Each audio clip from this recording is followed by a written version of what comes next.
मित्रो नमस्कार. गडकरी इस्लामपुरात म्हणजे जयंत पाटील भाजपात. या व्हिडिओवरील हे शीर्षक पाहून तुम्ही हा व्हिडिओ पाहण्यासाठी आला आहात याची मला पूर्णपणे खात्री आहे.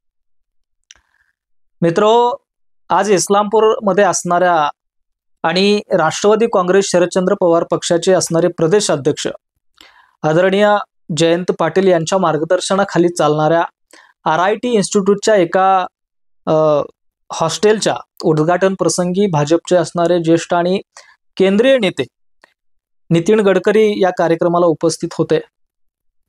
म्हणजे त्यांच्या हस्ते या नवीन वास्तूचं किंवा हॉस्टेलचं उद्घाटन घेण्यात आलं होतं. म्हणजे हे आता असं झालं की नमनाला गडावर तेल.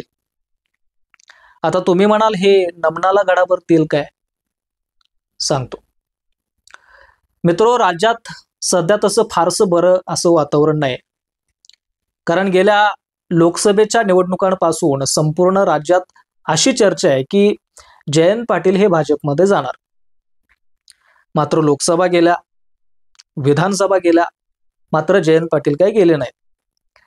पण मित्रो, गेले नाहीत याचा अर्थ असा होत नाही की त्यांना जायचं नाही. कदाचित त्यांना जायचंही असेल, त्यांच्या मनातही असेल. कदाचित म्हणतोय आम्ही, समोर प्रश्नचिन्ह आहे. आता तुम्ही म्हणाल राज्यभर एवढी चर्चा असताना त्यात जयंत पाटील यांनी स्वतः नितीन गडकरी यांना आपल्या मतदारसंघात आपल्या कॉलेजवरती उद्घाटनाला बोलवलं.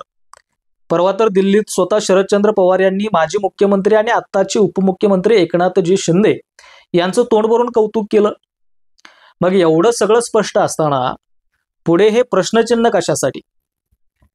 बरं, समजा आपण असं धरून चालू की राज्यामध्ये आता सध्या भाजपा महायुतीचं सरकार आहे.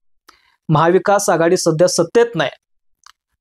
राष्ट्रवादी शरद पवार पक्ष सध्या शांत आहे. तिकडे उद्धव ठाकरे फारसे दिसत नाहीत. काँग्रेसचा तर काही पत्ताच नाही. म्हणजे पत्ता नाही म्हणजे ती तशी फारशी सक्रिय सध्याच्या राजकारणात तर काय मला दिसत नाही. एकंदरीतच काय तर महाविकास आघाडीनं किती जरी धडपड केली तर ते सत्तेत येतील अशी परिस्थिती सध्या राज्यामध्ये दिसत नाही. मग तिकडे दिल्लीत शरद पवार यांनी एकनाथ शिंदे यांचं तोंडभरू कौतुक करणं किंवा जयंत पाटील यांनी थेट केंद्रीय नेतृत्वाला म्हणजेच नितीन गडकरी यांना मतदारसंघात आणून राष्ट्रवादी काँग्रेस शरद पवार पक्ष हा महाविकास आघाडीची साथ सोडून महायुतीत सामील होऊन सत्तेत जाण्याचा विचार करतोय का, असा एक प्रश्न या राज्यातील जनतेला पडतोय. त्यात मध्येच शरदचंद्र पवार यांना काय बोललं तर अजितदादांना तिकडे राग येतो. हे आपण लोकसभा विधानसभा निवडणुकीच्या काळामध्ये त्या ठिकाणी पाहिलेलं आहे. कारण अजित पवार यांनी केलेलं बंड हे खोटं आहे असं वारंवार त्या ठिकाणी सांगितलं जातं किंवा बोललं जातं. तशा चर्चा असतात. एकंदरीतच कदाचित शरद पवार यांनी तिकडं अजितदादांना हाक मारली तर अजितदादा जाऊही शकतात. कारण कुटुंबाच्या नावाखाली अनेकदा अजितदादा तिकडे गेलेले देखील आहेत. म्हणजे राष्ट्रवादी आहेच, तिकडे शिंदेचं कौतुक करून शिंदेशी जवळीक, इकडे जयंत पाटील यांच्या माध्यमातून थेट केंद्रीय नेतृत्वाच्या माध्यमातून भाजपशी जवळीक. म्हणजे एकंदरीतच एका पक्षाला गाठत शरद पवार सत्तेत जाण्याचे मार्ग शोधतायत का? हे सगळं वातावरण बघत असताना असा प्रश्न पडायला हरकत नाही. तर मित्र, आपण जर का बारकाईने विचार केला तर जयंत पाटील यांनी गडकरी यांना बोलवलं म्हणजे याचा अर्थ असा होत नाही की जयंत पाटील भाजपात जाणार. गडकरी आले म्हणून जयंत पाटील जाणार हा तर्क जर का तुम्ही लावला असेल तर थोडंसं थांबा. याचं कारण म्हणजे राज्यातलं जर का आपण भाजप बघितलं किंवा भाजपची त्या ठिकाणी कार्यकारिणीची पद्धत बघितली तर संपूर्ण राज्यातली सत्ता आहे देवेंद्र फडणवीस यांच्या हातात आहे.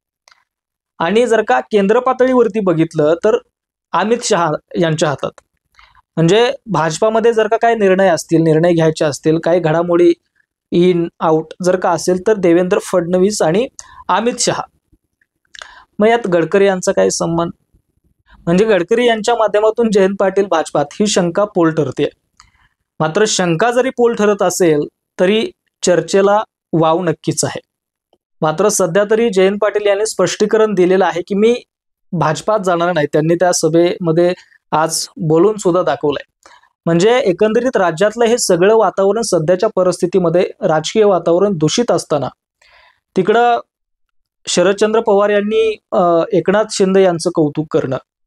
मी मगाशी म्हणलं की नमनाला गडावर तेल. याचं कारण असं की राज्यात ऑलरेडी चर्चा आहेच की जयंत पाटील हे भाजपात जातील. त्यानंतर शरदचंद्र पवार यांनी दिल्लीमध्ये एकनाथ शिंदे यांचं कौतुक करणं.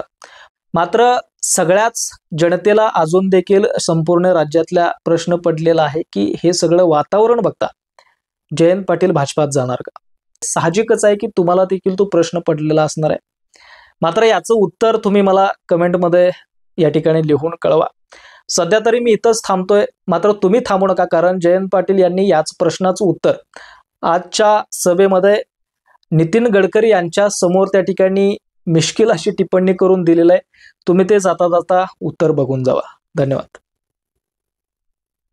आमचे पत्रकारांना माझी एकच विनंती आहे की आता गडकरी साहेब राष्ट्रवादीत जाणार अशा बातम्या किमान इथनं पुढे तयार करू नका.